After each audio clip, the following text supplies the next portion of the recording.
Жакшылык качан жакшы болот? Качан өлгөндөн кийин билесиңерби? Бардык адамдар, мына эркектер бөтөнчө жаназага барганда билебиз, мүрзөнүсү койгондон кийин дайыма мындай сөз чыгат. Баласы чыгат, кана молдоке айтат, баласына жакшы адам беле сурап койчу дейт. Мына ошол мезгилде эмне экен? Атам жакшы адам беле, апам жакшы адам беле десе, бардыгы жакшы адам беле деп коюп кете беребиз. Шейхтер улама чоң улуу аалымдар дейт, атаң көрүү дүйнө, бул дүйнөдө жакшы болуш үчүн өлүш керек беле дейт.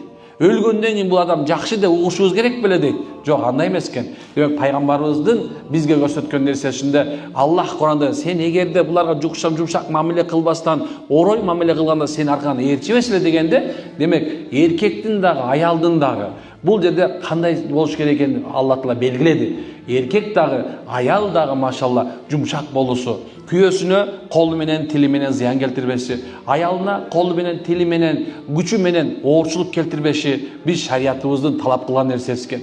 Эгерде үйдүн ичинде эркек менен аял кишинин ортосунда ушундай бир түшүнүк болсо, диний түшүнүк болгон болсо, пайгамбарыбыз айтат, кимде Аллах Таала жакшылык кааласа, динден жакшы түшүнүк берет дейт.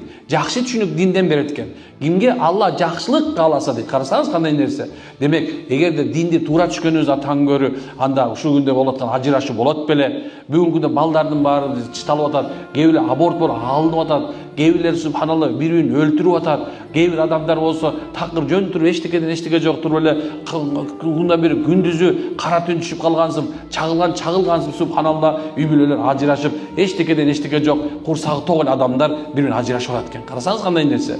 Демек, урматтууларым, ислам динибиз, биздин динибиз эч качан адамзаттын субханалла зыянына эмес экен, тескерисинче пайдасына экен.